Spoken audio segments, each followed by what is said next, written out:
sou Isabela Nunes da Silva, primeira preenda do estado do Rio Grande do Sul. Represento o CTG Estância da Serra, do município de Osório e a 23ª região tradicionalista. E como toda a comunidade osoriense já está sabendo, nós iremos receber no mês de maio, dos dias 15 a 17, a 54ª Ciranda Cultural de Prendas do Rio Grande do Sul. Este é um evento que vai reunir mais de 3.000 pessoas na cidade de Osório e eu gostaria de pedir o auxílio de cada um de vocês, comerciantes e empresários, para que junto da nossa entidade recebam com muito carinho a todos os tradicionalistas e a comunidade que estarão presentes. Sendo assim, as provas e o evento iniciarão na quinta-feira do dia 15, a partir das 9h30 da manhã. E irão durar na quinta, na sexta e no sábado até a noite, indo até em torno de 10h30 da noite. Assim, seria muito interessante e produtivo, não só para vocês, mas para todos que estiverem presentes na nossa cidade, de nós termos o comércio aberto. Afinal, a rede hoteleira da cidade está lotada e é muito importante que a nossa economia gire junto do tradicionalismo, aliada à cidade de Osório. Assim, eu me deixo à disposição para o que vocês precisarem e qualquer dúvida é só entrar em contato. Muito obrigada. Olá, internautas, muito boa noite, sejam todos bem-vindos ao nosso ACIOcast Vero Banrisul, os nossos encontros de todas as quartas-feiras, onde a gente aqui traz histórias de pessoas que ajudaram a construir o município de Osório e a região através das suas empresas, ou então, como no caso do nosso convidado de hoje, também muito ligada às questões políticas. Hoje eu estou aqui acompanhado, né, o nosso ACIOcast, aqui eu estava sentindo falta aqui da mesa de um membro da ACIO, e hoje está aqui ao meu lado o diretor jurídico, o Thiago Antolini. Satisfação estar dividindo a mesa aqui, Thiago. Muito obrigado, Lucas. É sempre um grande prazer estar aqui dividindo essa bancada e hoje, especialmente com o nosso convidado aqui, será uma noite excelente. Sem dúvida nenhuma, mas deixa eu começar também fazendo um agradecimento mais do que especial a esse excepcional parceiro comercial da ACIO, que é o Banrisul, que leva o nome desses nossos encontros do ACIOcast Vero Banrisul. E quem tem negócios sabe como é importante contar com parceiros que ajudem a impulsionar os seus resultados. E a Vera é uma parceira de verdade do teu negócio, uma solução completa para você vender com a maquininha. O link de pagamento ou também pelo celular, sempre com segurança e garantia do recebimento. Se você ainda não é Vero, então acesse sejavero.com.br e peça já hoje a sua maquininha.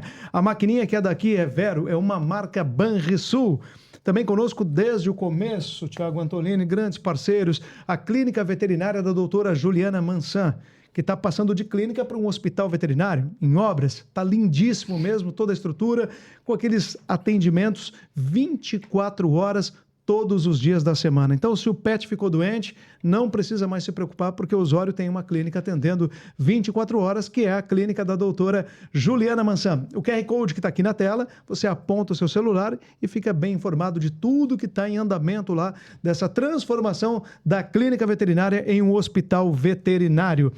E os nossos programas, Thiago, já estamos ultrapassando aí 30 e tantos programas, por um motivo, né? Nós temos também uma qualidade impecável que é entregue pela Viu Internet, também um grande parceiro nosso de todas as quartas-feiras aqui no ACIOcast Vero Banrisul. Feito todas essas apresentações, falta agora dizer, Thiago Antolini, quem é o nosso convidado da noite? Fiquei com essa responsabilidade hoje, então, Lucas, posso fazer a breve apresentação? Porque isso aqui trouxeram um currículo bem sucinto, né? É verdade. Então, eu tenho certeza que passariam aqui muitas e muitas folhas se nós tivéssemos que dizer todas as qualificações do nosso convidado.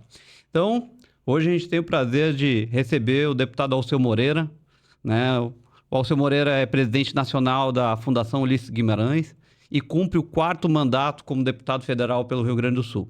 No Congresso tem sido presença constante nas listas dos parlamentares mais influentes do Brasil. Também é presidente da Frente Parlamentar do Biodiesel e já comandou por 2 anos seguidos a Frente Parlamentar da Agropecuária.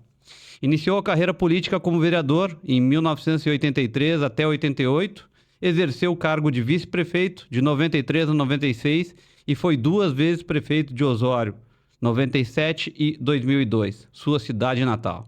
Atuou como deputado estadual por 2 mandatos consecutivos, 2013 e 2010, foi presidente da Assembleia Legislativa em 2008, da FAMURS em 1999 e secretário do Estado de Estado da Habitação e Desenvolvimento Urbano de 2003 a 2006. E aí é casado com Branca Moreira e tem 3 filhos, Rodrigo, Ricardo e Renato. 3 R's. Feitas as apresentações. Que honra tê-lo aqui no nosso AcioCast. Seja bem-vindo. Eu que agradeço a possibilidade de estar com vocês, conversar um pouco com a nossa comunidade, com pessoas que, de certa forma, acompanham a nossa caminhada e caminham conosco há muitos anos, né? É sempre um orgulho poder dizer que a gente saiu daqui onde saiu, andar pelo Brasil inteiro, dizer de onde nasceu, como é que foi a nossa vida política, mas nosso caminho de saída, né, a bola de centro, é a nossa cidade, querida cidade de Osório. Esse currículo apresentado pelo Thiago Antolini deu uma trajetória política, mas tem um ponto ali que me chamou a atenção. Osório é a sua cidade natal, essa história de Sanga Funda, enfim, como é que começa isso, deputado? É que, na verdade, era tudo município de Osório, né? Pertencia, então. Claro, tudo era município de Osório. Capão era município de Osório, sim. Palmares era município de Osório, Maquiné, Terra da Areia, tudo era município de Osório, tá? E eu nasci lá, eu tenho 70 anos, né? Imagina, quando eu vim para Osório a primeira vez, eu vim com 3 anos de idade num Jeep verde do falecido Zé Dil, que morava naquela casa de o cartório ali perto do Gaó, tá? Ali eu vim com 3 anos de idade. E a estrada, a 101, era saibro. Não tinha asfalto, né? Era saibro. A gente veio pra cá. Então tem uma história muito longa. Eu nasci lá na Sanga Funda, depois eu morei aqui na Perua, depois morei no Maquiné muito tempo, um bom período também, estudei, fiz o primário do Maquiné. E aí depois nós voltamos pra Sanga Funda antes de eu vir embora pra Osório definitivamente. Lembra da idade? Que eu vim pra cá? É. Eu vim pra cá pra estudar na escola, vim pra cá com 12, 13 anos. E Na aí, escola industrial.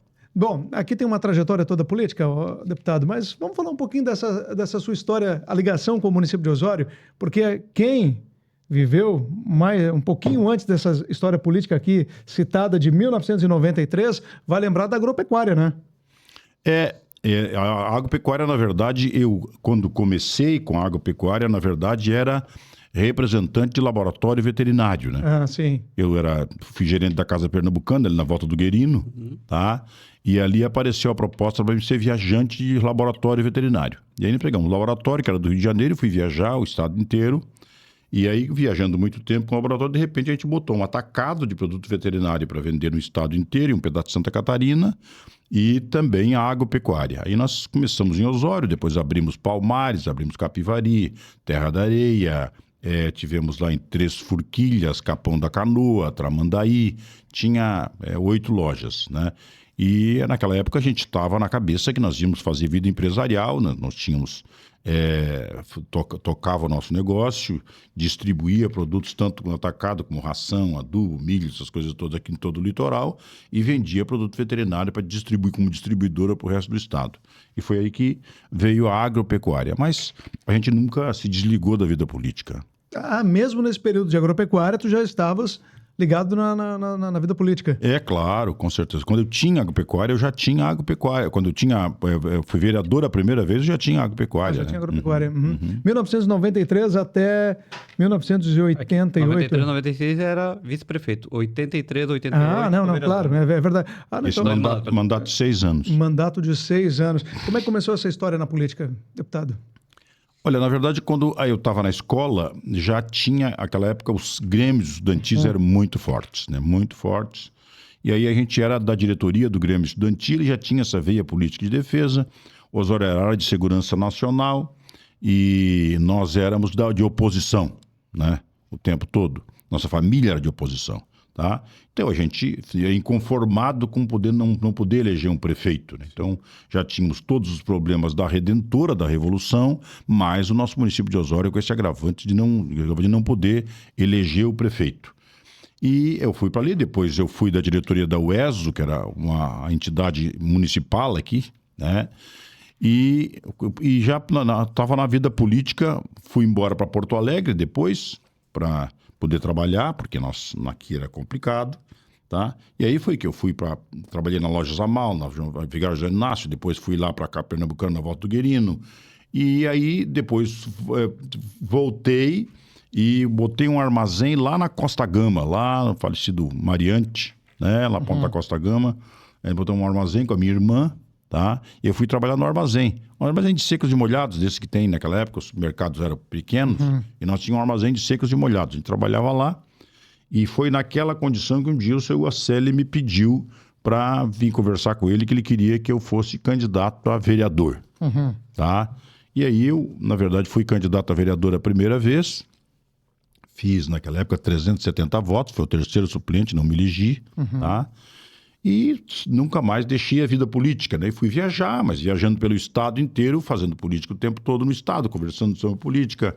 Às vezes o seu Guazelli não dirigia, né? Ele não tinha, não dirigia, então ele queria muito que a gente viesse mais cedo da viagem para poder sair com ele e fazer campanha. Então a gente subia ia ele para Faxina, Morro Alto, ia para Maquiné, subia Barra do Ouro, tá? E fazia campanha junto, né? Uma história longa, tá?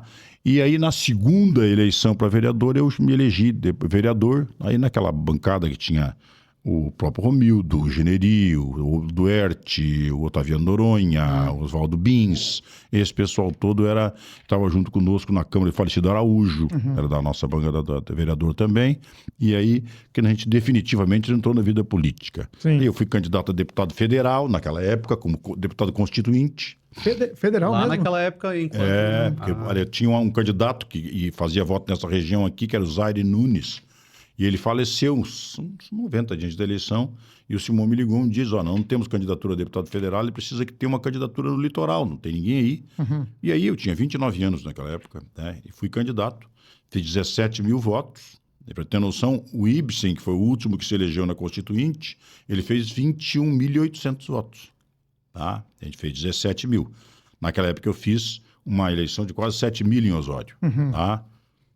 Na época o deputado federal era o Newton Alves, tá? E o Newton fez 2 mil e não se reelegeu. Sim. Tá? Aqui em Osório. E aí eu tinha a ideia de quando a gente fez 7 mil, a questão política é complicada. Quando eu saía da rua e as pessoas diziam, não, é o próximo prefeito, e eu estava todo convencido, agora é barbada, eu fiz 7 mil votos em Osório, não tem como... Né? Concorri na eleição seguinte, tinha 3 candidatos, fui o terceiro. Para prefeito? Para prefeito, perdi a eleição, o Ciro foi o que se elegeu, o Eduardo Renda foi o segundo e eu o terceiro, com uma votação de 3.800, 4 mil votos. Então, parei, daí de repente fui cuidar das minhas coisas, porque cada vez que eu fazia campanha, minhas lojas, tudo, e eu tinha uma regressão. Fui cuidar do meu negócio, coisa e tal, e tinha saído da vida política, né, parado com isso, aí meu negócio cresceu muito, né, muito, ficou uma casa gigante com uma enorme quantidade, veio aquele negócio do plano cruzado, tá? E nós tínhamos um estoque, né? Então, o Zé Carlos da Casa Nova que me dizia o seguinte, quando ele chega aqui e pergunta para alguma coisa, diz, aqui não tem, vai lá no Alceu que tem. Tá? Era casa do tem tudo, né? Porque a gente tinha um pouco de cada coisa, sim, tinha lá, sim. Tinha tudo que era coisa, tá? Eu estava envolvido nisso, tá? E não tinha mais vontade de concorrer à eleição.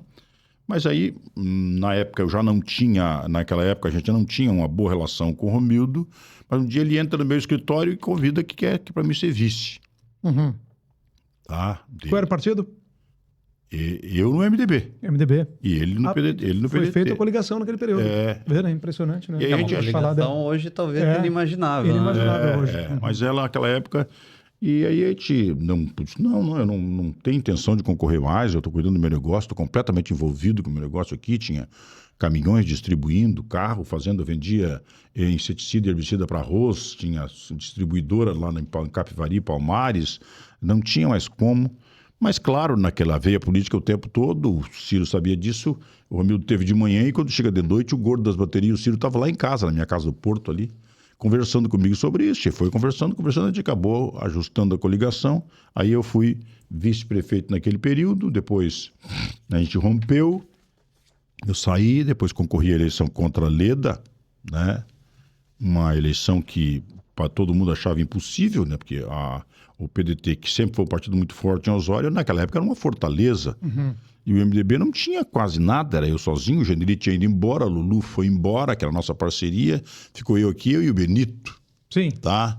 O Humberto estava aqui conosco também. E aí a gente começou a trabalhar muito, né? Uma eleição complicada, e a gente acabou ganhando a eleição, né? Essa é a de 97. De 97, uma eleição que parecia impossível, a gente ganhou a eleição, tá? Aí fui prefeito, um primeiro mandato, depois me reelegi, daí na segunda eu ganhei do próprio Romildo, né, a segunda eleição, e aí no meio do mandato de segundo eu fui candidato a deputado estadual. Né? Tinha aquela guerra com o Brito, tinha saído, foi pro PPS, não sei mais o que, coisa e tal. De novo, o Simão me disse, olha, se tu não vier, nós vamos acabar perdendo o deputado de bancada, porque não tem como. Eu disse, mas eu não tenho intenção de renunciar ao mandato, mas continua aquela história, daí na época o Padilha passava aqui, dizia tu tem que ser, porque precisa ser, e coisa e tal, mas, pô, foi incentivando. Esse é um parênteses que a gente podia colocar aqui, né, deputado, que tu tiveste o Eliseu como um bom padrinho, né? Foi um parceiro político naquela época, né? Nós nunca pensamos politicamente igual, né? Eu sou uma pessoa idealista político, o Eliseu é muito pragmático, né? Eu era um homem que fazia política com absoluto pragmatismo. O modelo do Eliseu fazer política é muito parecido com o modelo que tem no Nordeste brasileiro, né? É cultural isso. Tá? Nós aqui não...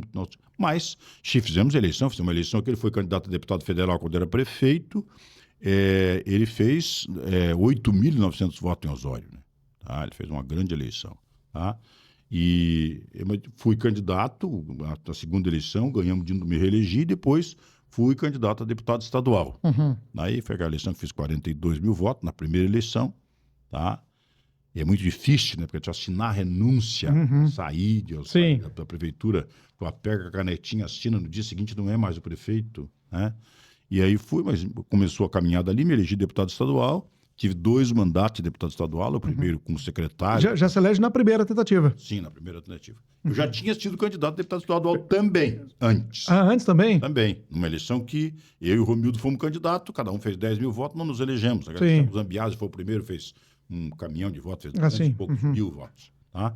Então também não me elegi. Mas nesta, é a segunda eleição para deputado estadual, eu me elegi. E a partir dali, do segundo mandato de deputado estadual, eu fui 2 estadual, depois fui federal. Tá? A de federal, uma eleição que parecia uma eleição tranquila, mas aí quando chegou 120 dias antes da eleição, o Padilha disse que não era candidato, resolveu ser candidato a deputado federal. Ele chegou para mim e disse, tu tem que voltar a deputado estadual, que eu quero concorrer a deputado federal. Eu disse, não. Eu não tenho política por profissão, eu disse que vou concorrer a federal, vou concorrer a federal. Vai ser difícil, porque nós temos o eleitorado tudo no mesmo lugar. É mesmo. Tá? Daí eu disse, olha, se vai ser difícil para nós dois. Tá? Mas eu mesmo naquela época dizia, vai ser muito difícil para mim, né? Porque eu era ministro. Sim. Tá? Tinha um poder econômico gigantesco, um nome super conhecido. Eu imaginava, vai ser muito complicado, mas eu não tinha mais como voltar, porque eu tinha naquela época a gente faz essas dobradinhas com os deputados estaduais, e eu tinha dobradinha com 16 estaduais. Como é que agora eu vou voltar estadual, vou chegar a dizer pro cara, agora eu vou tomar um direito estadual? Não tinha como, tá? Era uma coisa muito ruim, né? Aliás, uma coisa que aconteceu de novo agora, né? Que aquele troço de palavra não serve para nada, né? Eu não vou, de repente eu vou e coisa e tal. E aí foi candidato, tá? E, claro, eu tinha uma eleição para 100, 110 mil votos e coisa e tal, e a eleição foi reduzindo porque ele foi tomando eleitor. Mas aí, naquela eleição, eu acabei ganhando dele por 800 e poucos votos, tá? E ele ficou de primeiro suplente, né? Ele não entrou nessa eleição? Não entrou. Eu me elegi, fui o 4º deputado federal eleito, e ele não se elegeu. Eu não sei porque passava pela minha cabeça que ele tinha também... Eu tinha essa lembrança. Foi muito comentado sobre isso. Ele não se elegeu. Ele perdeu para mim, perdeu a eleição. E depois disso... Você abalou em algum momento a relação? Sim. A relação nunca mais foi a mesma, né? Desde aquela época que ele fez a ruptura, que ele disse que... Ele foi lá em Tramandaí, reuniu o diretório, disse no diretório que o candidato a deputado federal dele seria eu, que não seria candidato. Então, quer dizer, tem uma caminhada longa, a candidatura para deputado federal demora um ano e pouco pregando isso. Sim. Aí quando chega 4 meses antes, ele chega um dia do nada, liga para mim e diz, agora eu vou ser candidato a deputado federal, porque o pessoal lá do diretório, Michel, quer que eu seja, não sei mais o quê, uma história, e aí vai ser candidato. Ele me deixou numa situação bastante complicada, difícil, mas eu não tinha como voltar. Fiquei pensando comigo, se der a eleição para federal, deu, senão eu encerro a minha vida política, vou de novo cuidar das minhas coisas, né? Vai fazer recomeço, tá? Mas deu. Acabamos ganhando a eleição. Ele ficou como suplente, foi uma grande surpresa. Surpresa em Brasília, inclusive, imagina. O Eliseu tinha, naquela época, estava em Brasília considerado que não faria uma eleição de quase 300 mil votos. Tá? E acabou fazendo 80. Tá? Não se elegeu. E aí a gente conseguiu se eleger deputado. Então, depois disso, eu estou no 4º mandato de deputado federal, que foi essa caminhada de 16 anos em Brasília. O que dá para observar de diferença do trabalho na Assembleia, no governo federal? Quais são as maiores diferenças que a gente pode observar, deputado? O mandato de deputado federal, por mais difícil que seja hoje o Congresso Nacional, mas o deputado federal tem um poder de decisão muito maior que a Assembleia Legislativa. Né? Assembleia Legislativa, as assembleias, de modo geral, são casas homologatórias, Sim. porque elas, na verdade, votam.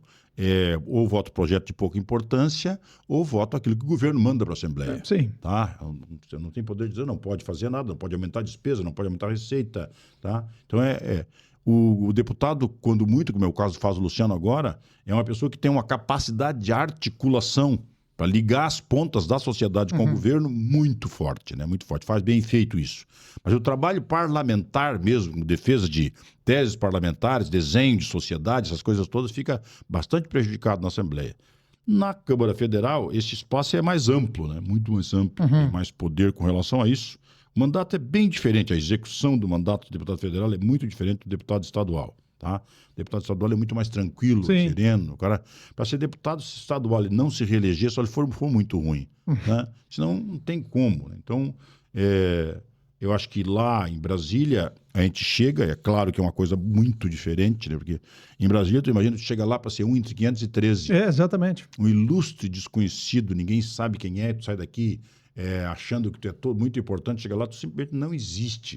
Não existe e eles fazem questão de dizer que a idade é posto. Né? O cara está há muito tempo aqui, o cara da comissão é tal, o líder do partido é isso, o outro é que manda nisso e coisa parecida. E a gente então tem que ir com os cotovelos abrindo espaço. Abrindo espaço. Bom, uma das coisas que me gerou grande importância foi que quando eu cheguei lá, eles estavam discutindo o Código Florestal. Tá? E eu não entendia nada, era uma legislação com 588 artigos, Código Florestal. Eu não entendia nada, aí conversei com o Colato, que era um deputado federal de Santa Catarina, que é agrônomo, e o Colato disse, eu também não sei. O Colato já estava lá antes. Mas eu tenho um cara na Embrapa que pode nos ajudar. Ele ligou para o Evaristo Miranda, e o Evaristo, não, vem para cá. E nós fomos numa segunda-feira para Campinas, ficamos segunda e terça. O Evaristo pegou aquele parceiro dele e colocou os 508 artigos escritos à mão em papel pardo. E pegou um salão gigante da Embrapa e colou aquele projeto, aquela lei, tudo nas paredes. Tudo aquilo. E nós fomos desde o CAP discutindo tudo aquilo. E ele dizendo onde tem a condicionante, onde tem vírgula, que não devia ter, o que devia ter isso. Tudo que era pega-ratão que tinha no Código Florestal, nós conseguimos dirimir aquilo. Eu tenho uma memória fotográfica bastante boa, tá? E eu guardei o número da lei pelo lugar que ele estava naquela parede. Aí eu vim para dentro do Congresso e tinha aquelas discussões enormes do Código Florestal, eu era novo, e de repente eu pedia a palavra e dizia, não, isso não é, porque isso é isto e isto e isto. E a pessoa me perguntava, mas onde é que está isso? É artigo tal. E a pessoa vai no livrinho e, puf, tá lá o artigo. Pô, esse cara decorou o Código. Não, eu não decorei nada. Eu só vi aquele papel pardo na parede e me lembrava onde é que estava aquilo. E, claro, o Evaristo deu exatamente onde tinha problema. E aquilo é que gerava grande discórdia. Então, Aldo Rebelo, o Caiado, que estavam lá, né, acabaram tendo em mim uma forma de consultor. Né? Diz, olha, chama o Alceu aqui. O que é isto? Tá? Eu sempre tive muita facilidade para expressar. Eu disse, não, isto é isso, por isso, por isso, por isso, por isso, por isso. Ah, não entendemos, tá? Porque isso me deu a possibilidade de me estabelecer no Congresso com um espaço maior do que eu tinha. Quando terminou o Código Florestal, eu já estava completamente integrado na bancada do agro. Né? As pessoas me perguntam, o que mais eu tenho em pergunta do Brasil? Agora, na quinta-feira que vem, eu vou estar em Sinop.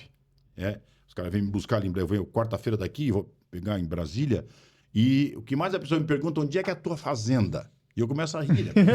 Eu não tenho um palmo de conhecimento terra, todo, tenho hein? Quinto para dar água, não tenho nada. Quando eu digo que não tenho nada, ele fica, mas como é que tu defende tudo isso? É a causa, tá? Me envolvi definitivamente, demarcação de terra indígena, quilombolas, essas coisas todas, esse mundo de argumentação com viés ideológico, completamente injusto, estapafúrdio, um bando de vigarista lá correndo para baixo e para cima, e a gente tinha muito conhecimento de causa, e a partir de então a gente dedicou de corpo e alma, e eu acabei pegando a pauta agrícola, tá? E me colocou, quando a Tereza Cristina foi para o Ministério da Agricultura, que a gente fez a indicação dela, eu era vice, assumi a presidente da Frente Parlamentar, e a partir da Frente Parlamentar, a gente deu para a Frente Parlamentar uma nova dinâmica.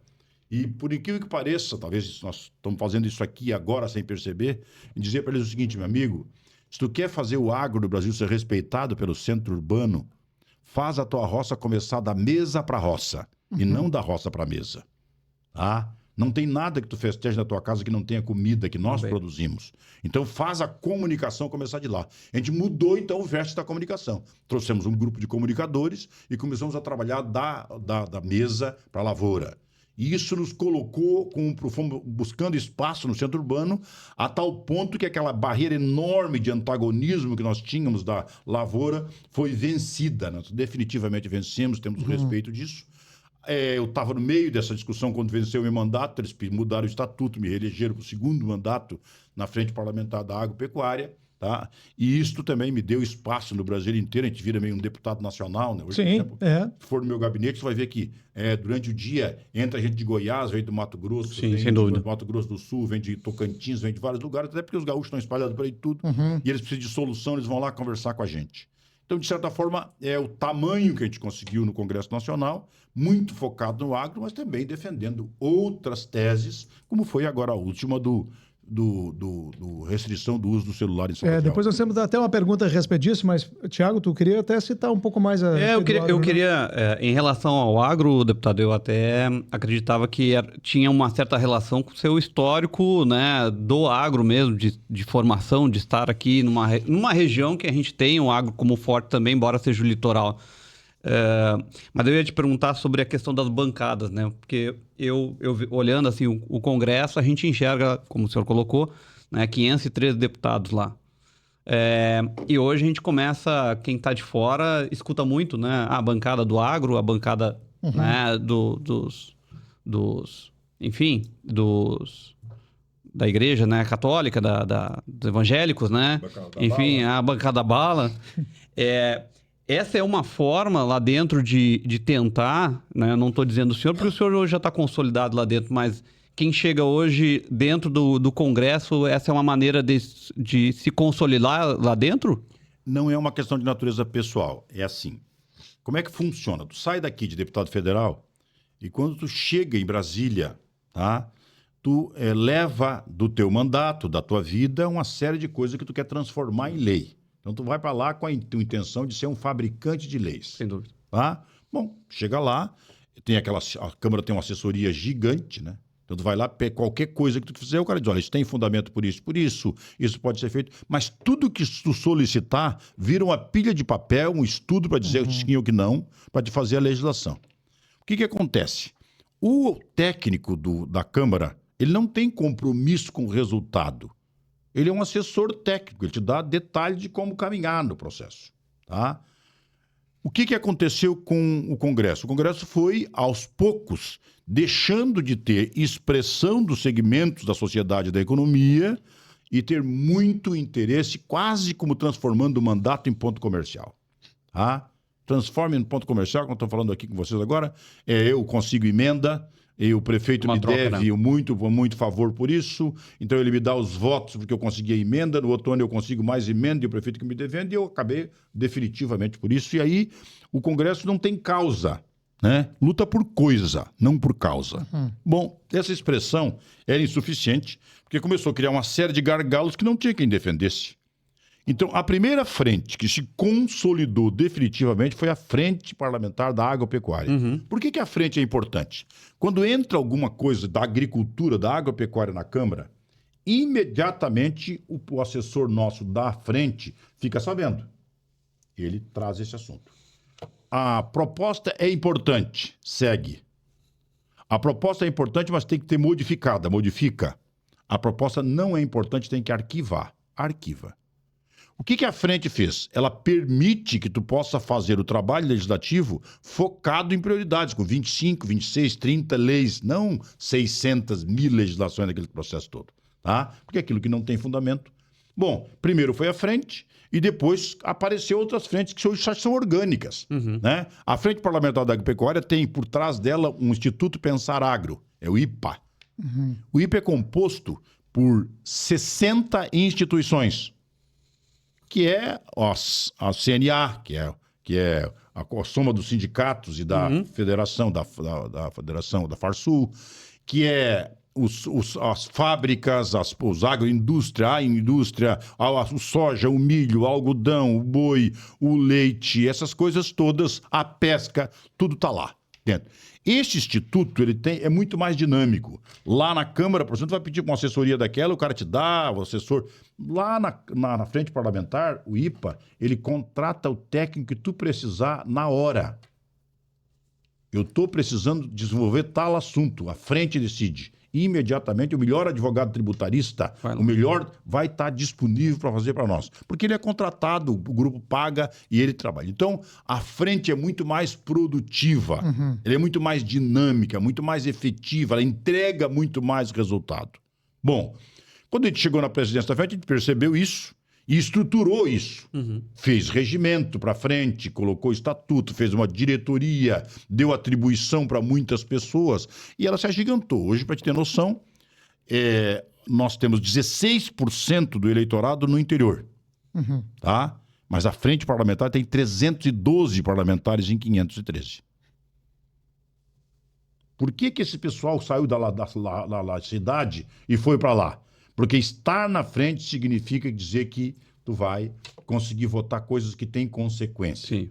A frente não consegue aprovar nada no Congresso sozinha.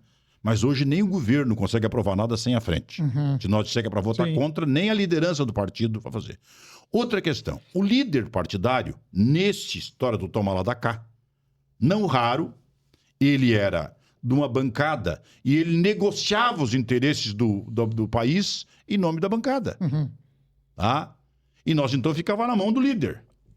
Hoje, o líder da minha bancada tem pouquíssima influência sobre meu voto, porque meu voto está orientado nas frentes que defende com absoluta clareza de pensamento. Então, enfraqueceu muito a vontade. Tanto é que o governo atual, o governo Lula, ele não tem 100 deputados da base em 513. Tem gente que até vota em uma coisa ou no outra, mas ter isso ele não tem mais. Porque a frente parlamentar criou um mecanismo de expressão e de filtro sobre os temas em debate que passa a ter contato direto. Por exemplo, a frente do empreendedorismo. Está lá o comércio, como uma associação aqui está lá dentro. Não há como eu fazer nada que o Joel não fique sabendo. Que vocês não fiquem sabendo. Tá? Então, tu faz o teu mandato em contato direto com quem te elegeu naquele setor. Melhorou muito a qualidade do parlamentar ligado às frentes. O parlamentar que está fora de uma frente é uma pessoa avulsa, com pouca participação, ou então é daqueles que vão lá para o Congresso gritar um contra o outro, né? Aquela briga enorme da Bíblia contra o Código Penal sem fim, aquele troço. Mas quem faz mandato com consequência, ele está numa frente dessa, ele está muito estruturado, né? O pessoal da indústria estrutura ele, do comércio, dos serviços, do agro, os setores organizados estão muito estruturados nesse processo. Então, as frentes parlamentares, isso não é uma questão do deputado procurar frente porque ele quer, não. É porque ele representa um setor, o setor cobra dele e ele vai para uma frente porque lá ele tem condição de entregar o resultado. Entendi. Bom, vamos falar um pouco então a respeito da criação desse projeto, que eu acho que ele foi muito enaltecido em todo o país, né, deputado Alceu, que foi a proibição do uso do celular. Como é que criou esse projeto? Como é que surgiu? Em 2015, olha que nós já estamos em 2025, faz 10 anos. 10 anos, né? 10 anos. Eu estava nesses roteiros que eu faço pelo estado inteiro, e aí um dia conversando com um grupo de professores, com uma universidade envolvida, e o pessoal me disse o seguinte: olha, é impossível continuar dando aula assim.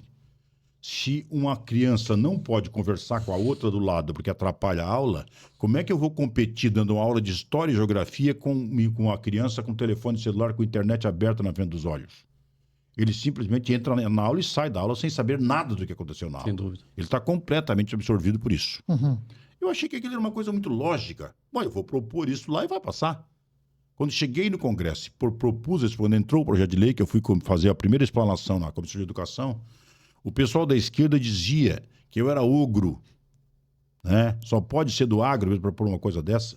Como é que vai negar que a nossa meninada tem acesso à tecnologia? Está pensando que está no tempo da enxada? O que está pensando? Que não sei o quê? Bom, a termos grosseiros, inclusive. Tá? E o pessoal da direita dizia o seguinte: o que tu está querendo, na verdade, é ter a interferência do Estado dentro da escola. Nossos filhos não vão conseguir pegar um professor que está dando aula como nós queremos, filmar e coisa e tal, papai. Então, criou-se. Ficou um tempo aquilo adormecido, eu tentava de vez em quando, não conseguia, até que eu me elegi presidente da Fundação Ulisses Guimarães. E aí eu fui desenvolver o projeto da Escola do Futuro. E nós fomos discutir com outras 9 fundações do Brasil e 3 internacional. E nós descobrimos que o projeto do celular em sala de aula não era para proibir o celular, é restringir o uso, ou então permitir que o uso dos eletrônicos em sala de aula fosse com a tela oferecendo um projeto didático pedagógico. Sim. Então, vamos definir com um conceito, tá? A curiosidade é a mãe da inteligência. Esse é o conceito, né? A curiosidade é a mãe da inteligência. Então, se tu quer que uma pessoa aprenda uma coisa, ele tem que ter curiosidade para saber. Você não aprende. Sim. Por que tu vai estudar uma coisa quando terceiro ano de história? Tu não tem curiosidade para saber quem é que descobriu o Brasil, não sei mais. Eu não quero saber. Então, tu decora, mas não sabe. Exato. Então tem que provocar curiosidade. Bom, as redes de tela, de celular e iPad e companhia facilmente prende nós e os nossos filhos o dia inteiro na tela porque está sempre curioso. Sabe que vai aparecer uma coisa nova, coisa parecida? Bom, o que nós queríamos com isso era mostrar para eles que é possível ter um projeto didático pedagógico e fazer a pessoa viajar numa aula de geografia pelas ruas da Itália na tela do celular ou do iPad. Tá? Então, eu não estou querendo proibir o uso do celular, estou querendo disciplinar os usos dos eletrônicos. Bom, nós acabamos discutindo muito isso e nessa discussão a gente levou pessoas da Câmara de uma matriz ideológica diferente para fazer esse debate. Aí tinha assinatura das universidades, tá, em cima disso. E aí um belo dia eu voltei na Secretaria de Educação e fui fazer um debate com o pessoal intelectual. O Nicolas estava lá, o pessoal do PSOL, muito intelectualizado. Sim. E nós fomos fazer o debate e aí eu fiz umas argumentações de acordo com tudo que nós tínhamos levantado. E eu percebi que a resistência era quase zero. Começaram a pensar, pois mas quem sabe isso, quem sabe aquilo, mas a argumentação contrária era muito tênue, muito pequena, muito singela. Né? A gente percebeu que tinha espaço para avançar. Tá? Não havia oposição na proposta, na verdade. Aí nós tínhamos especialistas nessa área, como Raul Henri, o próprio Fogaça e coisa parecida. Então a gente trouxe eles para o debate nesse processo. E aí, quando chegou na terceira reunião, nós tínhamos consenso na Comissão de Educação. 10 anos depois, a gente tinha consenso.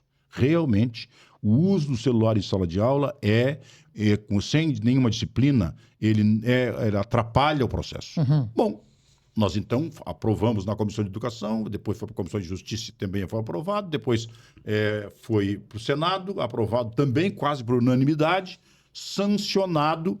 E a gente imaginava o seguinte, apenas a restrição. Pois é, a restrição gerou, até tem uma nota na Zero Hora de hoje, eu escrevi uma nota na Zero Hora de hoje, está na Zero Hora, gerou um resultado que nem eu mesmo esperava.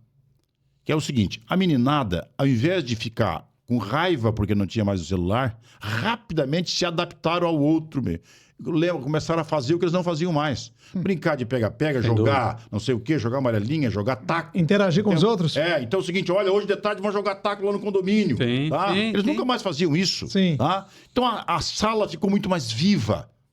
E ao invés de estar reclamando, a massacradora maioria no Brasil não reclama nada. O celular não faz falta, muito mais do que isso. O celular passou a ser menos utilizado depois do horário da aula. Porque como eles acertam a relação entre eles para brincar de tarde, eles também não pegam o celular. Então o resultado disso foi enorme, a tal ponto que hoje, por exemplo, mexeu com as relojoarias, né? As crianças, para ver a hora, tinham o celular. Agora eles não têm, eles compraram relógio. De novo. Então, estava o professor dizendo, eu vou botar um relógio de ponteiro na sala de aula, porque as crianças não sabiam mais o que é relógio de ponteiro. Tá? Ô, deputado, então, mas eu vou te dizer que esse final de semana recebi a visita do meu primo e o filho dele estava lá, o menino joga xadrez, é todo intelectual e usava muito celular. Ele falou essa frase, ele estava com um relógio não analógico, né? E ele ainda falou que eu gosto de relógio mais antigo e tal. Menino de 13 anos de idade. E ele usou essa frase, ele disse, eu não estou mais usando o relógio que eu usava antes, o pai dele está com o relógio, porque eu não posso mais agora usar as informações, eu quero aprender agora a usar esse tipo de relógio. Ou seja, eles estão se desprendendo da tecnologia e que isso não é um retrocesso. Mas eu queria, deputado, acabei te interrompendo, Mas eu vou colocar uma outra questão nesse ponto. A questão do uso do celular, toda essa polêmica, esse debate, para mim, a parte mais estranha de toda essa discussão era alguns pais ainda defendendo que precisava que o filho levasse o celular porque tinha que falar com ele durante o período do colégio. O senhor deve ter ouvido isso, né? Muitas vezes. Eu ficava pasmo. Não, mas como assim? Você liga pro teu filho no meio da aula para saber se ele tá na aula, o que tá acontecendo? Não consigo acreditar que isso seja comum. E as pessoas achavam isso como uma justificativa pro filho, porque assim, o problema não é só, né? Não foi a criança que levou o celular, foi o pai, né? Que de certa forma incentivou, autorizou. Então, isso é uma questão, uma mudança cultural nos pais também, né? Mudou muito. Esse pai que argumentou isso, ele não conseguiu sustentar o argumento por mais de uma semana. Sim. Porque o filho chegou em casa para ele e disse: pai, isso não faz falta nenhuma. Se o pai quiser falar comigo, ele liga para a direção vai lá no colégio e me chama. Né? Pelo amor de Deus, não tem fundamento nenhum. Mas a resistência foi infinitamente menor. Imaginávamos o seguinte: nesses bairros mais pobres, nas favelas, né? Ia dar professor apanhando, e isso, e aquilo, coisa e tal. Realmente aconteceu, mas num nível muito menor do que nós imaginávamos. Bom, o que isso é importante, Thiago e Lucas, é que isso não pode gerar em nós uma área de conforto. Porque imediatamente nós, junto com as universidades, vamos ter que discutir a escola do futuro com ensino integral e colocar a tecnologia por inteiro dentro da sala de aula num projeto didático-pedagógico desenvolvido. Então é o seguinte, nós vamos ter o fundamental, né, e os 2 anos do ensino médio, tá?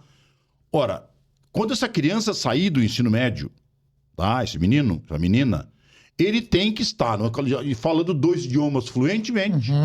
E ele tem que saber, na organização do cérebro, porque ele, diferente de mim, que sou analógico, o meu neto não é. Meu neto é dessa geração do celular.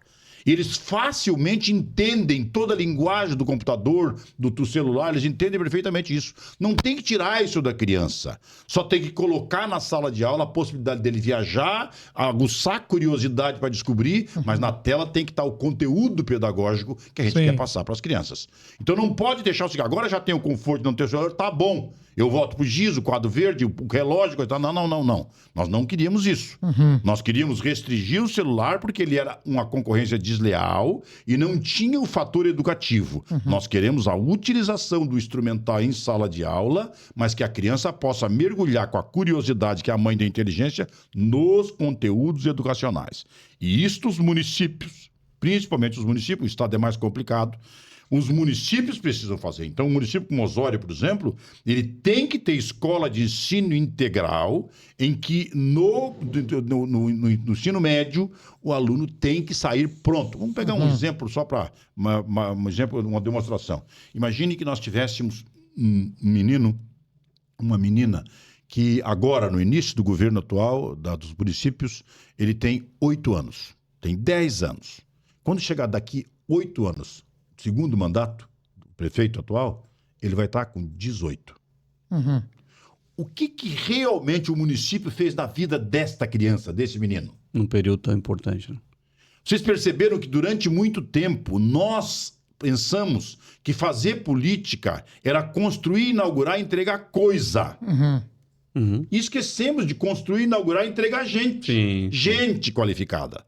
E as pessoas que são capazes de produzir e consumir para tocar engrenagem no mundo, tá? Então, o que aconteceu hoje? Que é uma coisa que eu sempre digo. Se vocês daqui, qualquer um de vocês, sair aqui na rua amanhã, nós fizemos um teste amanhã mesmo. Vamos reunir 100 meninos e meninas de Osório, entre 17 e 19 anos, e fazer uma pergunta simples, Thiago. O que tu vai fazer da vida, fulano? 95 de cada 100 responde, não sei. Pensa na frustração que eu tenho, deputado federal com 70 anos, saber que o Estado pega uma criança pela mão, pequenininho, e com 18 anos ele olha pro rosto daquela criança e ela responde, não sei. Não sei. O que eu fiz com essa criança? O que eu entreguei, o que eu deixei de entregar, né? Exato. Mas eu fiz loja, eu fiz asfalto, eu fiz praça, eu comprei Kombi, eu comprei patrola, eu comprei o diabo, não pude, eu fiz hospital, fiz tudo. E é muito importante. Esqueci de inaugurar gente. Gente. Então, a gente tem que fazer. Essa escola de ensino integral, que é a escola do futuro, que nós desenvolvemos pela Fundação Luiz Guimarães, ela consegue entregar gente. Mas ela gera uma coisa que talvez as pessoas não tenham prestado atenção. Qual é o maior problema cantado em verso e prosa pela organização da sociedade? Desigualdade social. É. Pois é. Nem o Gêmeo Vitelino é igual. Nem ele. Nem ele. Então, o que nós, as políticas públicas, tem que fazer? Tem que gerar igualdade de oportunidade às pessoas. É isso que aquela escola entrega.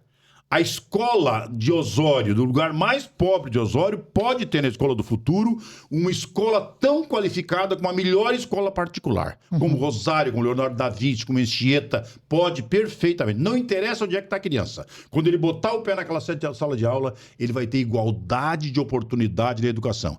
Este modelo didático-pedagógico, com instrumental digital e professor treinado, consegue ter uma escola de qualidade que gera igualdade de oportunidade para todos. Quando chegar nesse período com 18 anos, ele vai estar rigorosamente preparado, igual a qualquer filho de rico que estudou na escola particular. Sem dúvida. Mas isso tem avaliação, deputado? Tem.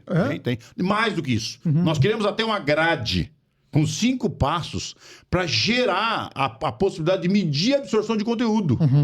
Como é que tu mede? Sim. Eu, Lucas, dou aula na escola tal. Eu quero medir o conteúdo que eu estou passando. Professores concordam com isso. Meio Big Brother, bota lá uma câmera em cima e ele fica lecionando. Sim. Quando chega um período, a universidade vem, senta com eles e avalia o conteúdo. Diz, olha, fulano conseguiu passar para os alunos 60% do conteúdo. Fulano só conseguiu 40%. O outro conseguiu só 30%. Tem alguma coisa, medindo os métodos. É meio laboratório isso? Sim. Meio laboratório isso. Mas nós temos, inclusive, a grade para saber como é que se comporta e avalia. Sempre tem que ter uma universidade qualificada atrás, sempre precisa ter, porque ela precisa saber medir isso, conversar. Os professores têm que estar de acordo e se retreinar no processo para poder estar nesse processo. Mas a escola, se for ali em BUI, que tem uma escola de ensino integral, dá uma olhada, aquele aluno com 12 anos, que o pai só deixa 4 horas para a sala de aula porque tem que ajudar o pai em casa.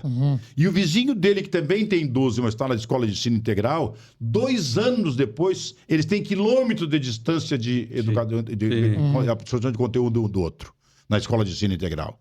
Então a gente tem que perceber o seguinte, a escola de ensino integral, com este conteúdo bem organizado, ele com certeza vai fazer com que nós venhamos a reduzir definitivamente a desigualdade social, porque vamos dar igualdade de oportunidade às pessoas. Não interessa de família ele veio, que cor da pele ele tem, quanto é que ele tem no bolso, a roupa que ele veste, não importa. Quando ele entrar naquela sala de aula, o Estado põe a mão dele e diz assim, que aqui tu vai ter igualdade de oportunidade, como qualquer cidadão do nosso Estado. Mas isso tem possibilidade de se tornar lei. Não, isso não é lei. Não precisa fazer legislação. Sim. Isso é a evolução. O celular é tirar isso para não ter concorrência. Agora, a exercitar o processo educacional é uma coisa que tem que ser uma política do município e do Estado. O que nós estamos mostrando é que tem estudos técnicos, científicos prontos para fazer o passo a passo da solução disto. Ninguém pode obrigar o município, a gente tem que fazer isto. Né? Eu não acredito que a gente vai fazer uma lei obrigando isso a fazer. Até porque a lei é federal e quem faz educação é os estados e municípios. Tá? Pode-se até regulamentar este processo. O que eu estou querendo, na verdade, é, por meios como esse que nós estamos fazendo aqui agora, pelas rádios, pelos jornais, despertar na população de que essa escola que nós temos hoje é insuficiente para transformar nosso filho num cidadão do mundo. Quando ele sair daqueles 2 anos do ensino médio, ele tem que falar 2 idiomas fluentemente. Imagina o seguinte, o filho do Lucas saiu da aula, saiu da escola com 15, 16 anos, ele fez os 2 anos de ensino médio. Se nós botar um pano nos olhos dele e botar ele no avião e jogar na China, bota ele numa sala e bota um computador na frente dele. Quando ele abrir os olhos, ele fala com o mundo. Ele pergunta tudo que ele quer perguntar e busca todas as respostas que ele precisa na tela do. Isto é a riqueza. É a autonomia que ele vai ter. Ele tem autonomia, ele é um cidadão do mundo. Ele fala 2 idiomas fluentemente. Ele se comunica como ninguém. Ele aprendeu pela organização do cérebro que ele sabe como formular qualquer tipo de pergunta para obter a resposta que ele precisa. Tá? Esse é o cidadão que nós precisamos para transformar o cara num CEO disso ou daquilo, qualquer outra coisa. Isso é perfeitamente possível e não me parece que nós tenhamos qualquer coisa mais importante na vida pública do que entregar gente qualificada para o mundo. Sem dúvida. Isso precisa ser feito. Não, e quando tu tira a criança também da rua, do ócio, né? Às vezes, a gente citou o exemplo aqui, deputado, daquela criança que precisa ajudar o pai. Mas simplesmente o fato de estar na rua ali, perambulando, bom, estando no ambiente de sala de aula, é muito melhor que estar no ócio, né? Também não adianta fazer escola de ensino integral só para manter o aluno preso com merenda boa e brincadeirinha. Sim. É preciso ocupar esse tempo ocioso com absoluta qualidade. Né? Então, tu precisa certamente ter arte cênica, ter esportes, ter todo tipo de coisa que desperta no aluno. Na verdade, transforma a sala de aula num espaço de descoberta e vida. Tu quer ver como a sala de aula de hoje é completamente inadequada? Tu bate a sineta e a porta fica estreita para a criança sair. Porque ele não está feliz lá dentro. Sim. Se ele estivesse feliz lá dentro, ele ia dizer, professor, espera um pouquinho, eu estou no fim de uma pesquisa aqui e não posso sair agora. Tá? Porque ele estava no espaço de descoberta. Sim. A mãe chama a criança para almoçar, ele está no celular. Mãe, já vou. Porque a curiosidade prendeu, ele tem que puxar pro braço, tirar o desenho, ele não vai. Naquela hora, então eu quero usar essa curiosidade dele para fazer ele mergulhar na descoberta do conteúdo pedagógico que nós gostaríamos. Para isso tem que ter método, tem que desenvolver o processo, tem que fazer tudo isso. Tudo isso está disponível, é possível ser feito e mais. É possível ser feito por qualquer município em qualquer lugar do país. Deputado Alceu Moreira, já são 4 mandatos como deputado federal, né? E vamos falar um pouquinho a respeito de futuro político. Pelo menos assim, nos bastidores, corredores, falam que o senhor seria um provável candidato ao governo do estado, mas aí vai ter um certo problema ali. Pelo menos ao natural, tudo que indica é que o MDB já tem o próprio candidato ao governo, que é hoje o vice. E aí os corredores citam que haveria uma possibilidade do senhor, de repente, até deixar o MDB para concorrer ao governo. Tem alguma coisa de verdade sobre esse comentário? Deixa eu te dizer o seguinte, Lucas. Candidaturas majoritárias, como senador, como governador, elas não nascem da vontade particular de alguém. Tá? Tu tem que estar no estágio da tua vida em que um grupo de segmentos sociais e econômicos percebe que tu é a ferramenta que eles precisam. Então, para mim, ser candidato a governador, essa solicitação tem que nascer de maneira espontânea. Sim. Eu não tenho nenhum desejo, já com 70 anos, com esses meus netos tudo na volta, eu não tenho nenhum desejo de ser candidato a governador para ter o direito de ter uma gravata e estar naquele palácio. Né? Essas coisas já passou pela minha vida e faz tempo. Né? Eu não tenho essas vaidades, esse ego, não tenho nada disso. Se eu fosse governador, me botava dentro do palácio, eu realmente sei o que fazer com o Estado. Sem dúvida. Não tenha dúvida disso. Mas não sou candidato de mim mesmo, nem vou pisar no pescoço de ninguém para ser candidato. Então, hoje, eu, na verdade, sou candidato a deputado federal para o 5º mandato. Isso é o que eu sou. Isso é uma coisa que está disponível, é uma coisa que eu trabalho muito, faço muito. Estava hoje em Lajeado lá, de manhã cedo, já vim para cá, já fui a Tramandaí, já fui a Capão. Estou aqui com vocês, tem o jantar do partido hoje de noite, depois, amanhã eu já estou lá em Porto Alegre, né? Naquele evento magnífico de Porto Alegre. Depois eu vou de novo para o Vale do Taquari, vou estar às 8 horas da noite lá em Coqueiro Baixo, desse processo, é minha vida. E se eu trabalhei muito para fazer isso, hoje posso dizer o seguinte, ninguém sabe se a gente se elege, mas hoje eu posso dizer o seguinte, eu disputo uma eleição para deputado federal com absoluta tranquilidade. Com absoluta tranquilidade. É uma coisa que eu plantei, tenho direito a colher, fiz isso no processo. Então, eu não estou correndo atrás disso. O espaço que eu tenho em Brasília transforma meu mandato em algo absolutamente prazeroso, porque eu entrego muito resultado, né? Muita solução para muita gente em muitos lugares, todos os dias. Tá? Então, não poderia fazer nada na minha vida que me desse mais alegria de estar lá naquele lugar que eu conheço, que as pessoas me conhecem, me respeitam, tá? E não iria para o governo do Estado para fazer qualquer disputa baixa, né, desleal. Não faria, não tem interesse nenhum. Mas eu estou aqui, como eu disse, se o meu mandato, tudo que eu aprendi politicamente ao longo do ano, lá por as tantas for importante e tiver essa oportunidade, eu vou ser candidato. Mas aí pelo MDB? Não necessariamente. Não necessariamente. Eu não estou dizendo em nenhum momento que eu vou sair. Eu nunca pensei, eu nunca tive em outro partido na vida. Eu não disse que vou sair nem coisa nenhuma. Eu disse, essa coisa tem que nascer de maneira espontânea. Sim. Tá? Não acredito que aconteça. Sim. Não acredito que aconteça. Hoje, por exemplo, se tivesse que ter outra candidatura do MDB, seria o Sebastião Melo. Nem seria minha candidatura. Eu não acredita na possibilidade do vice-governador? Ser o candidato ao natural? Não, hoje ele é o candidato natural. Sim. Não, estou dizendo que eu diria assim, se tivesse uma segunda candidatura. Ah, perfeito. A primeira é o vice-governador. Tá? Que é meio desafeto, uma pessoa com... Eu tenho um inimigo político na vida, tá? É ele, tá? Então, uma pessoa que eu não não procuro uma... E essa é uma coisa pequena minha, mas é de natureza pessoal, é aquilo que tu te machuca e deu, Sim. acabou. Eu não quero ter isso pro resto da minha vida, tchau. Essa é uma pessoa que não existe, mas para mim tá fora. Eu pelo menos não me incomodo, não falo mal, não existe, né? Apaguei do mapa. Mas seria um fato até interessante, né, deputado? Imagina, o MDB com um candidato ao governo do estado não teria o seu apoio. Não terá, se for ele, não terá. Meu apoio, não. Com certeza, não. Sim. E deixa eu aproveitar a pergunta, saindo um pouquinho da candidatura do Alceu, mas hoje o senhor, né, nesse cenário político, como que o senhor enxerga a candidatura a governador? Né? Quem são os possíveis outros candidatos? E a nível federal também, Alceu, tu que está em Brasília lá, como... Aí é uma curiosidade, né? Que movimentação política que nós temos hoje para as próximas eleições? Porque a gente sabe que isso já está acontecendo, né? Aquele negócio, como o senhor colocou, e eu concordo plenamente. O candidato não nasce nos 90 dias que ele tem que fazer campanha. Ele já está trabalhando há muito tempo antes, né? Deixa eu te dizer o seguinte, o cenário nacional hoje, tá? Por exemplo, no ano passado, eu já consegui construir um projeto chamado, que está sendo lançado agora, que é o Brasil Precisa Pensar o Brasil. Nós já temos 24 estados que estão inscritos, nós já fizemos o primeiro em Curitiba, com 1.200 pessoas, é um projeto da Fundação Luiz Guimarães, junto com o MDB. O Brasil Precisa Pensar o Brasil é conseguir sentar numa mesa e perceber o seguinte, a política do jeito que está, ela centrifuga os bons. Porque a conversa é rasa pela direita e rasa pela esquerda. Bom, se tu centrifugar os inteligentes, os competentes, os qualificados, quem fica para decidir são pessoas despreparadas. E a decisão é sempre muito aquém do que o Brasil precisa. Então, o Brasil de verdade não está no debate. Eu chego a dizer, só para simplificar, que nós temos uma luta hoje da Bíblia contra o Código Penal.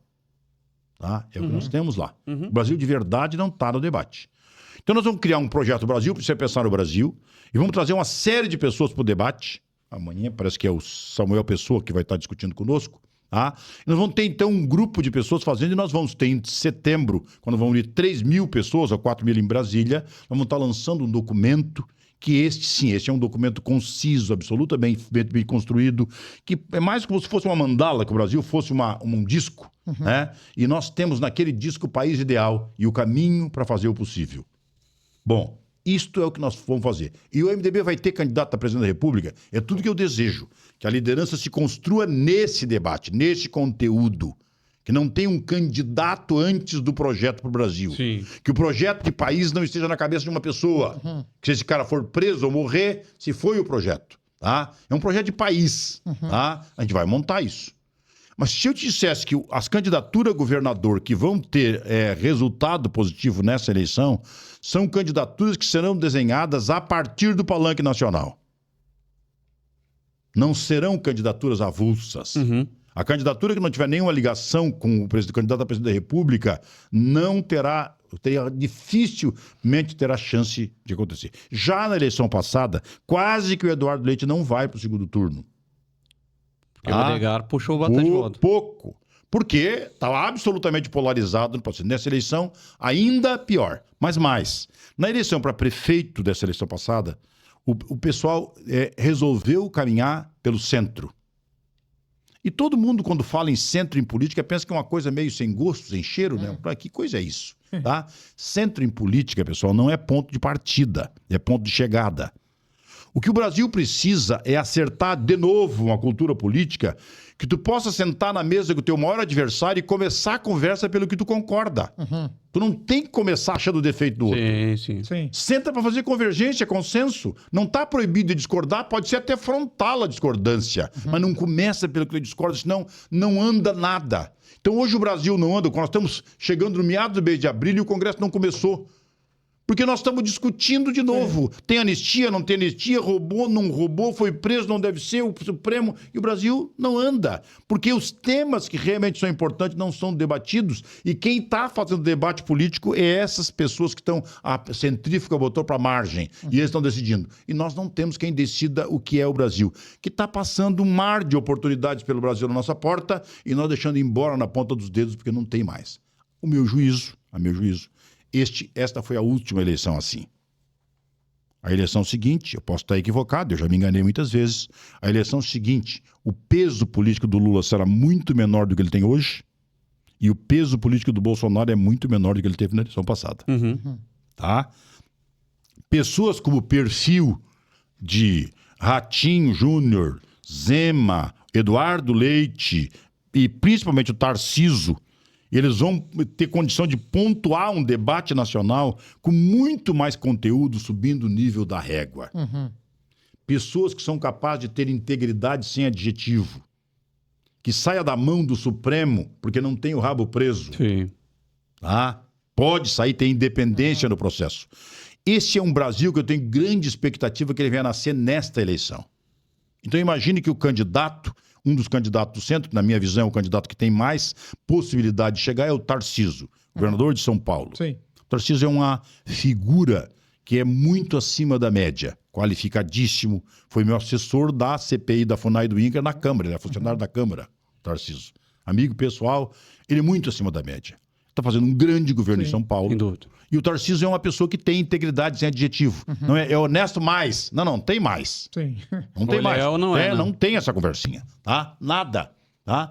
Ele é intelectualizado, é uma pessoa que fala 3, 4 idiomas onde tiver. Então o Brasil que precisa renascer para definitivamente desembarcar no primeiro mundo, tem que ter um presidente intelectualizado, íntegro, porque isso vai dar outra forma de fazer política. Neste camarada, pessoas como estas, na hora de centrifugar politicamente, eles não vão voltar para o centro. Os bons vão sentar nesta mesa para debater. Imagina como é que um grande empresário do Rio Grande do Sul, do Brasil, senta para conversar com o Lula ou com o Bolsonaro. O grau de desconfiança é enorme, tá? As pessoas não conseguem fazer evoluir o relato produtivo, né? Uma massa produtiva, as relações, ele não consegue evoluir porque está cheio de desconfiança, cheio de problemas. O Tarcísio, por exemplo, estou dando perfil, não estou dizendo que ele tem que ser o candidato, Claro. mas esses camaradas com este perfil vão trazer, inclusive, outros atores políticos para o debate, mas a população passará, na minha visão, a eleger com esse grau de exigência. Não mais vão querer pessoas rasas batendo no outro e vão começar a pensar o seguinte: a escola que o meu filho estuda está no que esse candidato diz. Sim. O trabalho que o meu esposo trabalha está nesse. Então, o Brasil real vai começar a aparecer pelos poros. A minha expectativa é esta. E se essa proposta se eleger e definitivamente conseguir tirar do meio os extremos com grande influência política, o Brasil pode renascer. O nosso país é um país que tem tamanho potencial para vencer, principalmente pela matriz energética renovável que nós temos, pela capacidade de produzir alimentos para o mundo. Se nós realmente tivermos um governo com capacidade de empreendedora, com íntegra, uma pessoa capaz de se relacionar bem, nós em 8 anos desembarcamos no primeiro mundo para nunca mais voltar. Eu concordo. Nunca deputado. mais voltar. Inclusive até, né, Tiago, uma coisa que muitas vezes o próprio eleitor brasileiro, sim, ele precisa compreender melhor, é que não significa que não ser da esquerda faz parte da direita, né, deputado? Porque isso está muito polarizado, essa questão. E aqui nós temos, no Brasil, Lula e Bolsonaro. Ou tu é um, ou tu é Ou tu outro, é um, né? ou tu é outro. Então, eu acho que... Do jeito que tu dá bom dia, o pessoal já sabe de que lado tu é. E não interessa o que tu diga depois. Não vale mais nada, porque já estou identificado. Rotulou, deu para ti. O senhor colocou sobre a questão de não ter propostas, né, do debate ser muito raso, né, ao seu. Eu tive a oportunidade de debate para governador, lá na Federação a gente participou do debate, estava lá presente, né? E eu senti muito isso. Primeira rodada do debate na Federação, né, vieram algumas propostas. A segunda rodada podia ter ido embora, porque infelizmente os candidatos estavam lá para apontar problema de outro. apontar coisa que, assim, e para mim foi decepcionante.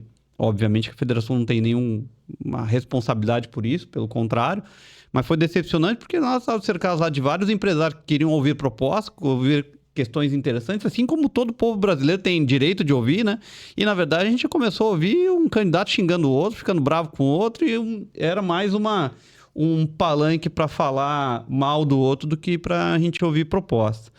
E o outro ponto que eu queria ponderar colocar com o deputado Então, na sua visão, a gente estaria no momento mais próximo do que na eleição passada chegou a falar em terceira via.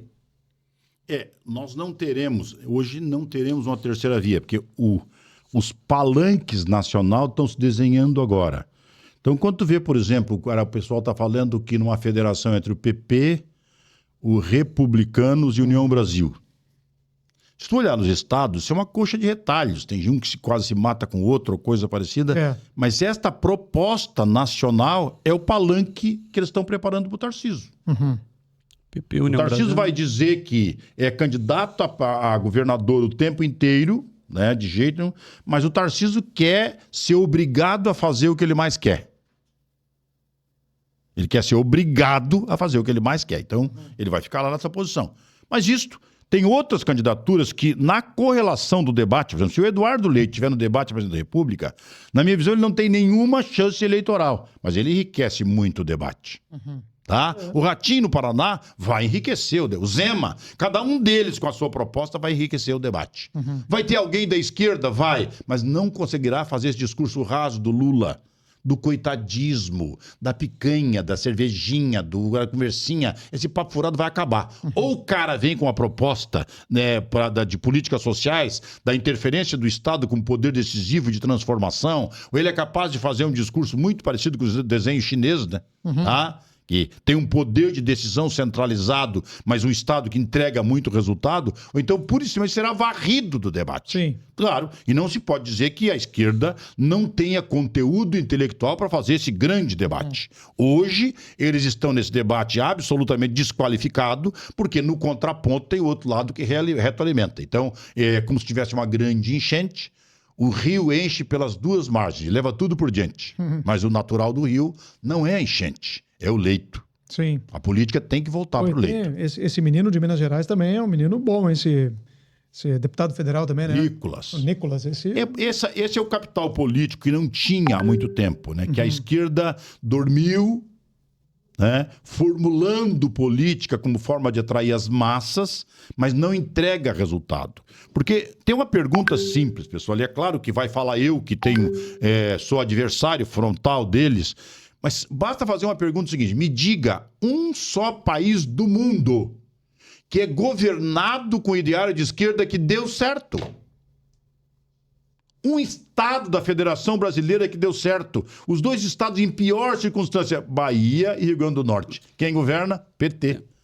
Onde eles aplicam, não funciona nada. Então eu não estou querendo, eu estou pragmático, não é nem ideológico. Não entrega, cara, não tem nada que funcione com eles, nada, absolutamente não. Passaram a vida inteira vendendo ilusão, fazendo fragmentação da parcela da sociedade que é isso. Uma hora é uma, outra hora é outra, eles vão pegando essas parcelas, mas não entregaram. Bom, no meio dessa história, das universidades, as públicas inclusive, com um mar de esquerda, aliás, verdadeiro, uma sujeira, guetos verdadeiros apodrecidos nas universidades com dinheiro público, aquele troço sem desleixo completo no processo, mas de lá começaram a aparecer esses intelectuais como Nicolas e tantos, o Van Hatten aqui também, né? São meninos intelectualizados que fazem um debate absolutamente qualificado. Se tu conversar com o Nicolas lá na Comissão de Constituição e Justiça e tu descer pelo registro histórico, ele vai para o século XIV. Está preparado. Está preparadíssima, pessoa. Esse debate, pessoal, exige que o contraponto do outro lado se prepare para o debate. Esse é o Brasil. Eu não sou obrigado a concordar com o Nicolas, de jeito nenhum. Mas ele exige de nós que o debate seja muito mais profundo. Há um país de verdade nascendo aí neste processo, que está nascendo nas nossas casas com os nossos filhos. As grandes empresas do mundo e do país nasceram numa sala qualquer em algum lugar. Não é mais aquele modelo antigo que tem que mobilizar um mundo de capital, não. Nascer agora no Sapto Summit ali vai certamente aparecer exemplos ali de dinheiros milionários que apareceram ali numa salinha de 2 por 1. Sim. Tá? Nesse processo. Este é desse mundo que nós estamos falando, né? Que se eu quisesse pegar esse modelo, era só ir lá na Coreia do Sul e dar uma olhadinha como é que é aqueles meninos magros, né? Magros, altos, sentados naquelas mesinhas redondas, parece o tamanho de uma pizza. É o escritório deles. um computador na mão. Equilibrando ali. Se equilibrando aquilo. Eles são representantes de uma fábrica de automóveis gigantesca, um país minúsculo, desse tamanho, coisa parecida, uma proposta. Este é o mundo que está passando por nós, e tu não pode negar isso para os nossos filhos e netos. Sim. Ou ficar a vida inteira discutindo que tem que ter o Bolsa Família, que tem que ter isso, que tem que ter aquilo. Não, meu amigo. Não, por favor, não. Claro que não. Tá? Com certeza, não tem que dar oportunidade para as pessoas nesse processo. Nós estamos perdendo esse mar de oportunidade que nós temos agora, e eu tenho muita expectativa, claro que tem uma margem grande de sonho, né? Que a gente possa ter um debate riquíssimo para o presidente da República. Esse debate, presidente da República, vai gerar o debate nos palanques estaduais, e aí as candidaturas estaduais vão ter que se ligar a um palanque desse. Sim. Tá? E elas terão mais ou menos chance eleitoral, além do brilho do próprio candidato, terá mais ou menos porque defende uma proposta nacional linkada com uma proposta estadual. O nosso encontro de hoje já está praticamente se encerrando, mas eu queria, antes de fechar o nosso AcioCast de hoje, Thiago e deputado, dar um dado aqui, né, uns números para quem está nos acompanhando. Aliás, também deixa eu mais uma vez aqui convocar a todos que estão nos assistindo para que se inscrevam no canal da Acio aqui para acompanhar todas as quartas-feiras, sempre um convidado trazendo histórias como hoje nós estamos aqui ouvindo um pouco da trajetória política do deputado federal Alceu Moreira. E o dado que eu queria apresentar, deputado, fizemos um levantamento das emendas que são trazidas aqui para a região do litoral, e o senhor lidera com uma folga muito grande, tanto nas emendas de modo geral, como também essa emenda PIX, que é a novidade, muito à frente, inclusive, de muitos deputados que fazem votos aqui na região. Então, é um dado importante para a gente apresentar. Aliás, da emenda PIX, né, uma coisa bastante gozada, porque é o seguinte, a pessoa fala da emenda PIX, porque sai o recurso de lá e não diz para onde vai. Primeiro, que eu não tenho noção de como eu vou fazer para mandar o dinheiro para o município e que o prefeito, quem me pediu, não diga para onde vai. As minhas não tem nenhum problema, todas elas, todo mundo sabe para onde vai. Agora é o seguinte, o prefeito não pode receber o dinheiro da emenda PIX sem destinação, mas ele pode receber todo o dinheiro do FPM e do ICMS. Porque o grosso da arrecadação não diz que tem que aplicar nisso ou naquilo, naquele outro. Não, o prefeito... Então, meu amigo, tu tem que perceber o seguinte, tu tem um prefeito ladrão ou não tem. Não é por isso que a PIX, não sei mais o que, de qualquer maneira, para mim, não causa nenhum problema. É claro que, como eu sou daqui do litoral, né, e eu preciso dizer isso para a população, é o seguinte, imagina o seguinte, o que é alguém sair lá de onde eu saí, do Cabo da Enxada da Sanga Funda, tá? E se eleger deputado estadual e depois federal numa cidade do tamanho de Osório. Tá? Não é uma coisa simples, não. Não se iludam. Tem cidades que têm 3 ou 4 vezes o tamanho da nossa que não consegue eleger ninguém. Esse poder político, que não é particular, é um poder político vindo do voto, isso acaba trazendo muitos resultados, muito além das emendas. Por exemplo, eu tenho aqui, nesses últimos tempos, 12 ou 13 milhões de reais de emenda no litoral e o segundo colocado está com 3 ou 4.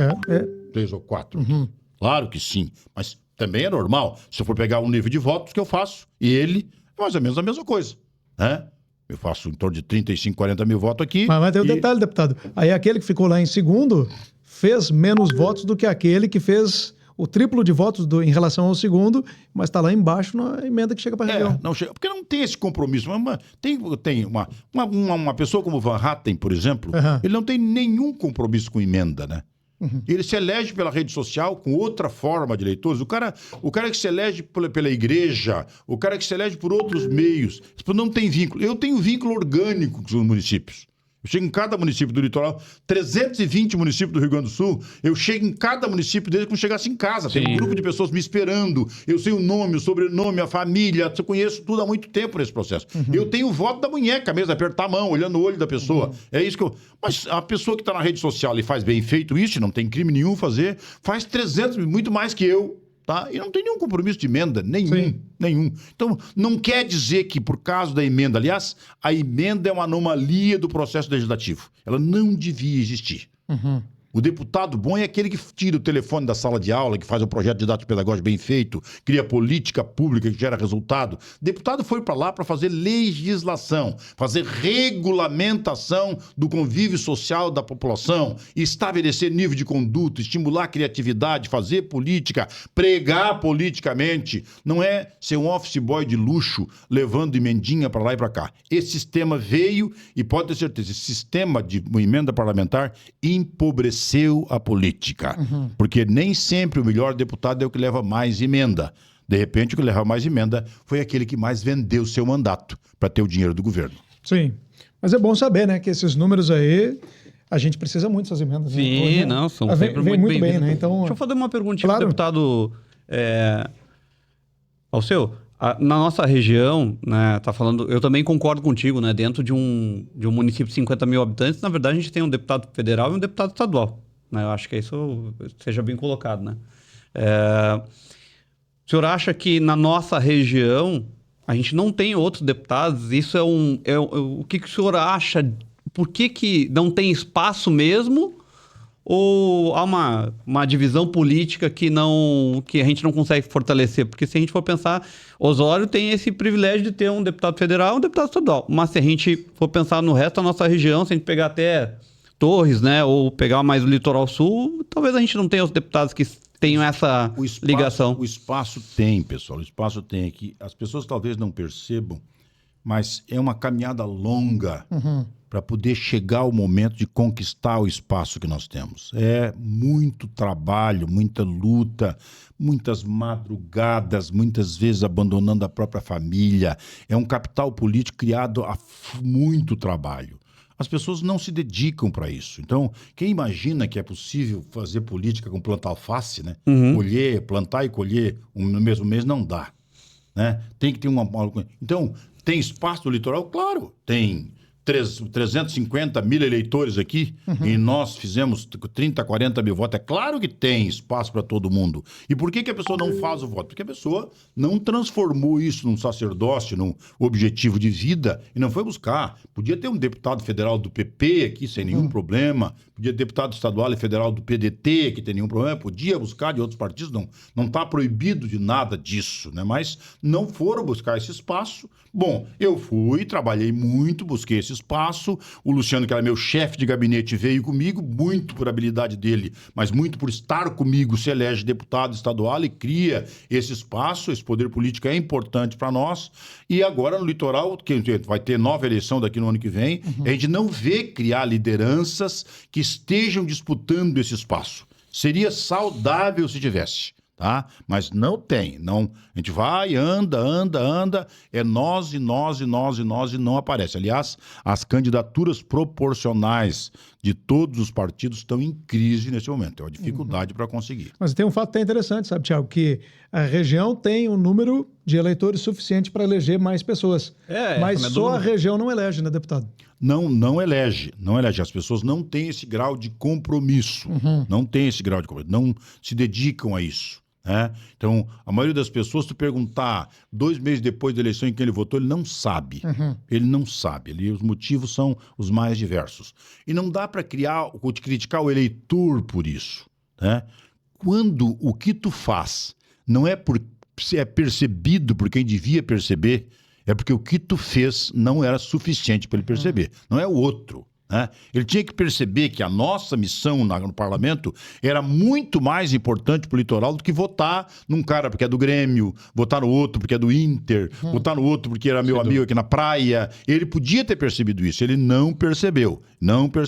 A gente vai acentuando isso todo o tempo, né? Mas não tá fácil de fazer. Realmente muito complicado, não se criou esse vínculo. Inclusive do ponto de vista empresarial. O empresariado, por exemplo, que tem cérebro, tem cabeça nesse processo, tem um nível de visão infinitamente maior que a grande maioria. Setores da sociedade que têm condição de, em grupo, defender uma proposta, defender o perfil de um deputado ou coisa parecida, também não fazem. É uma grande omissão, como se nada tivesse acontecido, né? Não tem nada a ver com isso, né? E aí, quando acontece as coisas aí que vão reclamar disso ou daquilo. De qualquer maneira... eu transformei isso num sacerdócio da minha vida, fui buscar esse espaço, né? Conquistei esse espaço. Hoje, graças a Deus, com tudo que fiz na vida, eu tenho condição de chegar em centena de municípios no Rio Grande do Sul, levantar um dia de manhã do hotel, sair caminhando na rua e bater em qualquer porta. Quando bater a porta, é o Alceu Moreira, entra, por amor de Deus, vem tomar um café comigo aqui. Né? As pessoas de qualquer partido gostam, pela defesa das teses que a gente faz, pela luta que nós estamos fazendo, isso gera referência para todo mundo. E a gente é daqui de Osório. Quando tu diz que tu é daqui, a grande maioria vai dizer, mas como? Né? Nós somos daqui de Caxias e não conseguimos eleger. Né? Nós somos de Caxias, não conseguimos. Santa Maria não conseguimos eleger. Rio Grande não conseguimos eleger. E tu consegue eleger. Não consegue por causa da longa caminhada que nós fizemos ao longo do tempo. É isso, então. Fechamos por hoje? Fechamos. Por hoje. Vamos fazer um agradecimento mais que especial. Na verdade, nós poderíamos aqui, ficar aqui muito tempo. Na verdade, eu tinha mais umas 10 perguntas para fazer para você. Tem uma questão que eu queria conversar com vocês, que nós comentamos o seguinte. A pressa hoje é daqui. Não, mas é só uma questão da nossa cidade. Tá? Como todo mundo sabe do meu histórico, do Romildo, nós não temos um bom relacionamento, nunca, faz muito tempo que não tivemos isso. De vez em quando as pessoas me perguntam disso, daquilo e coisa e tal. Eu falo, meu amigo, eu tenho 70 anos, tá? E eu não tenho direito a prejudicar o meu município, deixar de ajudar, porque o prefeito não é uma pessoa que eu gosto. Eu não preciso gostar, não preciso tomar cerveja junto, não precisa nada. Então você tem que saber assim, o que é importante para Osório. Dá para fazer ele botando um cavaco, que é um caco? Dá. Fizemos junto. Não tem nenhum problema. Não tem nada que me impeça de ajudar a minha cidade, porque o prefeito não é do meu partido. Né? É uma coisa que tem que ficar claro para todas as pessoas. Eu tenho conversado muito com o Luciano sobre isso.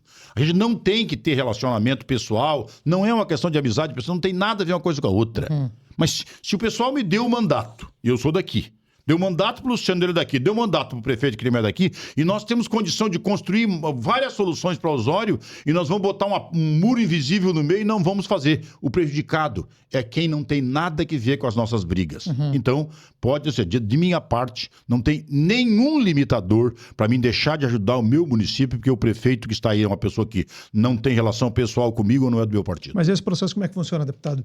É o prefeito que tem que ir lá e bater na porta para pedir... Ele não precisa pedir nada. Não? Não precisa pedir nada. Nós temos uma bancada de vereadores aqui na Câmara, tem 5 vereadores do MDB, é só conversar com isso, não tem nenhum problema, não tem nenhum impedimento de a gente conversar quando for necessário sobre qualquer coisa, é mais complexo, tem que sentar para conversar. Se o interesse da cidade tem que estar acima desses processos. Tá? A gente conversa sobre isso e a conversa termina quando termina isso. Não tem que ter nada de natureza pessoal, não tem nenhum impeditivo para isso também, tá? Mas não tem nada, não pode ter, olha, atrapalha tudo porque... Não tem que beijar a mão, não tem que pedir nada pra ninguém, não tem que pedir desculpa por nada, nem coisa nenhuma. Mas tem coisas que é possível fazer junto, é possível. Botar dinheiro do governo do estado, eu trago recurso de Brasília, o município mais um pouco, e nós, por exemplo, melhoramos nosso hospital e deixamos de uma maravilha. Porque tem coisa mais importante para entregar para nossa cidade, que é um hospital maravilhoso, e eu preciso ser padrinho de alguma coisa com 70 anos? Não, né? Claro que não. Muito bom. Deputado, muito obrigado, deputado federal Alceu Moreira, hoje conversando conosco aqui no nosso AcioCast Vero Banrisul. Deixa eu também agradecer, presidente Thiago, que honra também aqui hoje. Muito obrigado. Belíssimo programa, né? Quem está nos assistindo aí não esquece de se inscrever, participar conosco, que todas as quartas-feiras nós estaremos aqui nessa mesa, aqui no estúdio da Ácio, dividindo com vocês histórias incríveis, como foi hoje a do deputado federal Alceu Moreira. E você conhece o Banricard, a linha de cartões de benefícios e empresariais do Banrisul, que inclui os cartões alimentação, refeição, combustível e muitos outros. Com ele, a sua empresa simplifica a concessão de benefícios e otimiza os recursos. Você quer reter os talentos da sua empresa e ter mais economia? Quem que não quer, né? Então, acesse banricard.com.br e saiba mais. Banricard, os cartões de benefícios que você confia. Confiar também é entregar o seu pet para aquelas pessoas que entendem, né? Que oferecem muitos serviços e 24 horas todos os dias da semana, que é o que oferece a Clínica Veterinária da Juliana Mansano, que está se preparando para se tornar um hospital veterinário. Para saber mais, aponta o seu telefone para o QR Code que está aqui na tela e aí você vai ter todas as informações. Entre em contato com a equipe da Juliana Mansão. Um grande abraço para ela, para o Guilherme e toda a equipe. E mais uma vez um programa impecável entregado aqui para os nossos internautas, graças também a essa qualidade de transmissão da internet que nos oferece a Viu. Presidente Thiago, presidente não, né? Poxa, não, agora diretor jurídico. Né? Diretor jurídico. Obrigado mais uma vez aqui por dividir esse espaço. Muito obrigado, eu agradeço. Muito obrigado ao deputado federal Alceu Moreira e um agradecimento mais que especial para você que nos acompanhou. Desejo uma ótima quarta-feira, um bom restinho de semana e até a semana que vem. Tudo de bom e até lá.